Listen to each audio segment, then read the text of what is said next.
very famous school, beef.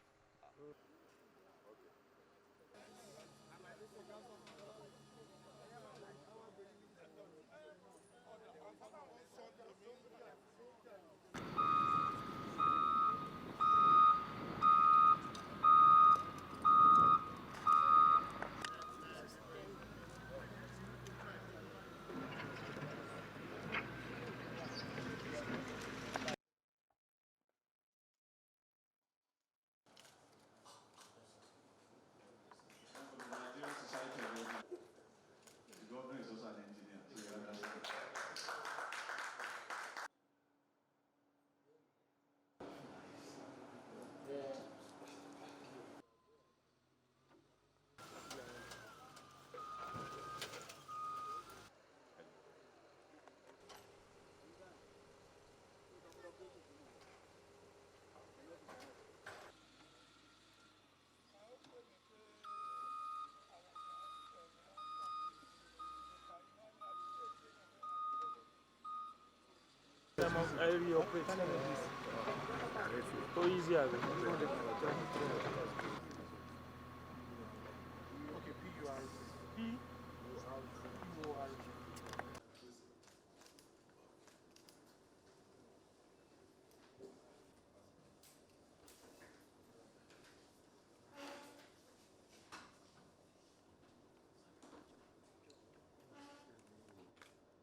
So amongst the three persons of interest that the investigating team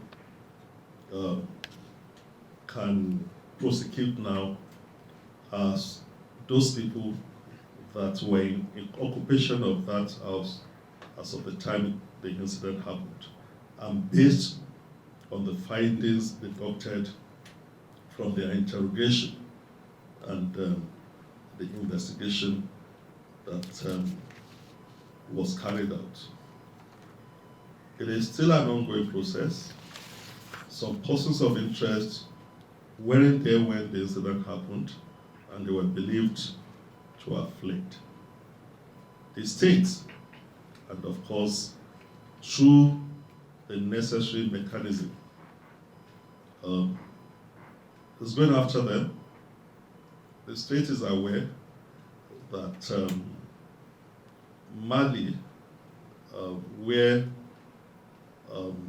majority of these people of interest originated from, has exited ECOWAS, but there is an Interpol protocol under which we can also get assistance to bring them in. But we do know that when people go through this kind of trauma, they suffer what is called PTSD, post-traumatic stress disorders. And a couple of people have come forward with features of PTSD. Some of them with insomnia, inability to sleep. Some of them are unduly irritable.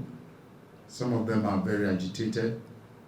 We've seen marriages of 45 years where the husband is asking the wife what exactly has gone wrong.